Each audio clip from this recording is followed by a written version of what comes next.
السلام علیکم دوستوں، امید کرتی ہوں ایمان اور صحت کی بہترین حالت میں ہوں گے انشاءاللہ آپ، اور میں بھی بالکل ٹھیک ہوں اور الحمدللہ سے جیسے کہ میں نے ایک ویڈیو پہلے اپلوڈ کی ہے جس میں میں نے کہانیوں کا سلسلہ شروع کیا ہے، جس میں واقفات عمل کے حوالے سے کچھ کہانیاں ہیں۔ واقفات عمل اللہ تعالیٰ کا وہ الہی اصول ہے جو اس بات کی گواہی دیتا ہے کہ ہر عمل کا نتیجہ ہوتا ہے۔ جو بھی انسان کسی کے ساتھ کچھ برا کرتا ہے تو اللہ بھی پھر اس مظلوم کی آہ پر، ظالم پر جب اپنی لاٹھی چلاتا ہے تو انسان کی عقل دنگ رہ جاتی ہے۔ اسی سلسلے میں آپ کے سامنے کچھ ایسے واقعات بیان کروں گی جو اصل زندگی میں انسانوں کے ساتھ رونما ہوئے ہیں، اور ان واقعات کو جو میرا بیان کرنے کا مقصد بھی یہی ہے کہ ان واقعات کو سن کر شاید کہ ہمارے دلوں میں اگر ہم کچھ غلطی کر رہے ہیں یا کسی کے ساتھ برا کر رہے ہیں تو اپنی ان غلطیوں کو درست کر سکیں اور اللہ کے اس لاٹھی سے بچ سکیں جو کہ اگر ہم اپنی غلطیوں سے نہ رکیں تو ہم پر بھی برس پڑتی ہے سکتی ہے۔ اور یہ لاٹھی جب برستی ہے تو پھر انسان کی عقل دنگ رہ جاتی ہے اور انسان نہیں سمجھ پاتا، ظلم کرنے والا نہیں سمجھ پاتا کہ وہ کس طرح سے اپنے آپ کو اس لاٹھی سے بچائے، کیونکہ پھر اللہ جب مظلوم کی آہ سنتا ہے تو اللہ تعالیٰ اس کا پورا انجام بھی ظالم کو دکھاتا ہے۔ تو اس میری ہی کہانی کا جو عنوان ہے وہ کل بھی یہی تھا، پہلی ویڈیو میں بھی یہی تھا کہ طلاق بلا وجہ جو لوگ اپنی بیویوں کو دے دیتے ہیں اور پھر ان کے ساتھ ان کا کیا انجام ہوا۔ اگر آپ کو وہ کہانی پسند آئی ہو تو اس کو ضرور آگے شیئر کریں، اور شاید کہ آپ کے ایک شیئر سے کوئی اپنی آپ کو بدل لے اور اس کی زندگی بدل جائے۔ اور اسی سلسلے میں آج پھر ایک اور کہانی بیان کروں گی اس کا بھی یہی عنوان ہے، طلاق۔ جو لوگ اپنی بیوی کو طلاق دے دیتے ہیں، بلا وجہ طلاق دے دیتے ہیں، بغیر وجہ کے، بغیر اللہ تعالیٰ کے احکامات کے جو عمل نہیں کرتے، ان کے خلاف جا کر جو اپنی بیویوں کو طلاق دیتے ہیں تو ان کا انجام پھر کیا ہوتا ہے۔ شاید کہ میں اور آپ یہیں سے اپنی اصلاح کر لیں اور اپنے آپ کی کو اللہ کی اس عذاب سے بچا سکیں جو کہ ہمارے لیے ناقابل برداشت ہوتا ہے۔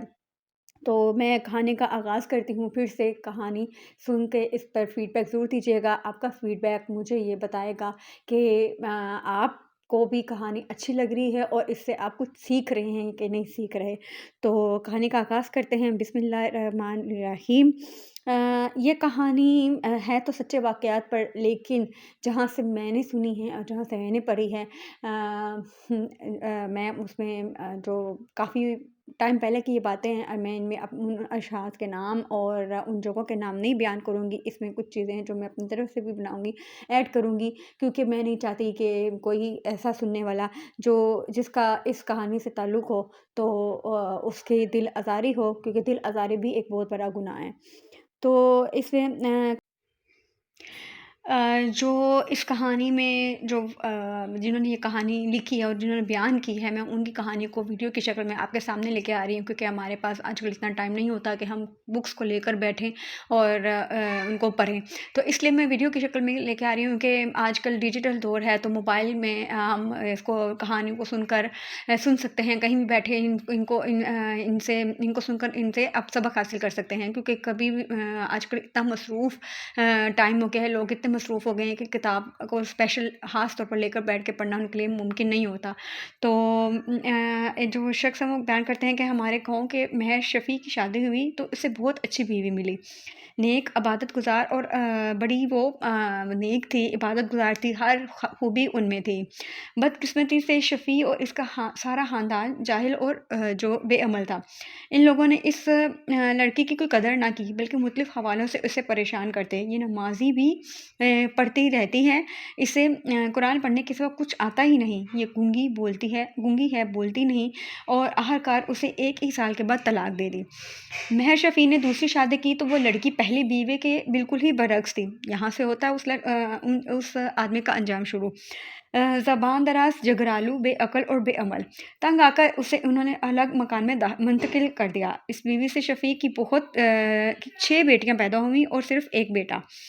اس کا گھر عموماً جنگ و جدل کا میدان بنا۔ تو اس کا گھر عموماً جدل کا میدان بنا رہتا تھا۔ جو پہلی بیوی تھی وہ نیک تھی، نمازیں پڑھتی تھی اور بڑی اچھی تھی، بہت ہی عبادت گزار تھی۔ اس کی قدر نہیں ہوئی، تو جو متعلقہ بیوی تھی اس کی جلد شادی ہو گئی، اسے اچھا حامہ مل گیا، سسرال والے اس کی بہت قدر کرتے ہیں، اور جنہیں شخص نے طلاق دی تھی وہ اپنی دوسری بیوی کی وجہ سے بہت پریشان رہے اور رہتے تھے، اور ان کے گھر کے حالات ایک جنگ کا میدان بنے رہتے تھے۔ یہ ان کا انجام ہوا۔ اللہ تعالیٰ نے ان کو دکھایا کہ تم نے ایک ایسی لڑکی کی قدر نہیں کی جو ایک اچھی نیک عمل لڑکی تھی، اور تم نے اس کے ساتھ اتنا برا کیا کہ اس کو طلاق دے دی بلا وجہ، اس وجہ سے کہ وہ چلاک، ہوشیار اور دوسری لڑکیوں کی طرح ماڈرن نہیں ہیں، لبرل نہیں ہیں۔ تو اسی طرح اب ایک اور واقعہ میں بیان کرنے جا رہی ہوں۔ پروفیسر عرفان ذکی کا تعلق ایک مذہبی تعلیم یافتہ اور زمیندار گھرانے سے تھا۔ وہ ایم اے عربی بھی تھے اور ایم اے اسلامیات بھی، لیکن ان کا مزاج بہت عجیب و غریب تھا۔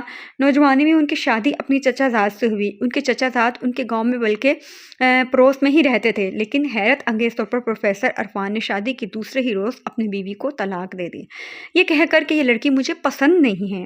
حالانکہ یہ لڑکی ان کے لیے ہرگز اجنبی نہیں تھی، ان کی کزن تھی اور ان کی دیکھی بالی تھی۔ دونوں گھرانے باپ اور چچا خون کے گھونٹ پی کر رہ گئے، مگر کیا کر سکتے تھے، خاموش ہو کر بیٹھ گئے۔ تھوڑے ہی عرصے بعد پروفیسر صاحب نے بڑا ہی عجیب مطالبہ کر دیا کہ میں چھوٹے بھائی لقمان کی منگیتر سے شادی کروں گا۔ یہاں سے اب ان کا آگے جو سلسلہ شروع ہونا ہے، اللہ تعالیٰ نے وہ جو لاٹھی ہے وہ اب ان پر چلنی ہے اور ان کو ان کا انجام ملنا ہے۔ اللہ معاف کرے، اللہ ہمیں ایسے انجام سے بچائے۔ یہ لڑکی اپنے امیر والدین کی اکلوتی بیٹی تھی، وسیع جائیداد کی مالک تھی اور خوبصورت تھی۔ قصہ کوتاہ یہ کہ والدین اور سارے خاندان کو ان کے مطالبے کے سامنے جھکنا پڑا اور عرفان صاحب کی شادی اپنے چھوٹے بھائی کی منگیتر سے ہو گئی۔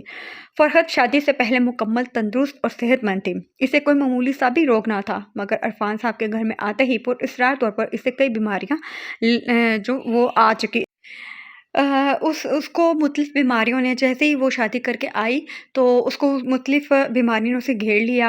اس کے ہاتھوں اور پاؤں پر کئی جلدی تکلیفیں نمودار ہو گئی، نہ کہ وہ باورچی خانے میں کام کرنے کے قابل رہی اور نہ لانڈری میں کوئی خدمت انجام دے سکتی۔ چولہے کے قریب جاتی تو ہاتھوں پر چھالے بن جاتے اور کپڑے دھونے لگتی تو صابن والے پانی سے اس کے پاؤں پر سوجن ہو جاتی۔ اس کے علاوہ بھی متعدد عجیب و غریب بیماریوں نے اسے گھیر لیا۔ دوسرے چوتھے روز بیٹھی بے ہوش ہو جاتی اور اس کے منہ سے جھاگ بہنے لگتا، اس پر خاموشی کے دورے پڑتے اور کئی دن تک گمسم رہتی۔ بڑی بوریوں نے عرفان صاحب کو بتایا کہ فرحت پر جنات کا سایہ ہے۔ چنانچہ موصوف حالانکہ صحیح العقیدہ مسلمان تھے، پھر بھی روایتی پیروں کے گھروں کے چکر لگانے اور ہفتے عشرے کے بعد وہ فرحت کی قمیض یا بنیان اٹھا کر کسی عامل کے ہاں حاضری دینے کے لیے چل پڑتے، اور یہ سلسلہ بالکل کسی تعطل کے بغیر لمبے عرصے تک چلتا ہی رہا۔ اللہ نے عرفان صاحب کو 2 بیٹیاں اور 1 بیٹا عطا کیا۔ بیٹا سب سے چھوٹا تھا لیکن ذرا بھی ذہین نہ تھا، اس کا پڑھائی میں اور اسکول میں دل ہی نہ لگا۔ بہت مشکلوں سے گھسٹ کر اس نے میٹرک کیا اور پھر انہوں نے اسے ایک کاروبار میں لگا دیا، مگر وہ وہاں بھی کامیاب نہ ہوا۔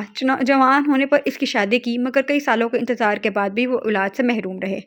وقت کے ساتھ ساتھ فرحت کی بیماریوں میں شدت آتی چلی گئی، حتیٰ کہ یہ خبر پروفیسر عرفان اور ان کے کنبے پر بم بن کر گر گئی کہ وہ کینسر میں مبتلا ہے اور یہ خاصا پھیل چکا ہے۔ حیرت انگیز طور پر عرفان صاحب اس انکشاف کے بعد علاج سے اپنی وہ دوسری بیوی کی طرف سے علاج سے لا تعلق ہو گئے۔ انہوں نے اس کا بھی علاج کروانا ضروری نہیں سمجھا، اور فرحت عرفان صاحب کے ایک دوست کے گھر میں آ گئی اور وہاں 1.5-2 ماہ تک رہے، بے یارو مددگار پڑی رہی۔ وہاں بھی اس کو کسی نے اس طرح سے مدد یا اس صحت کا دھیان نہیں رکھا کہ وہ صحیح ہو سکتی۔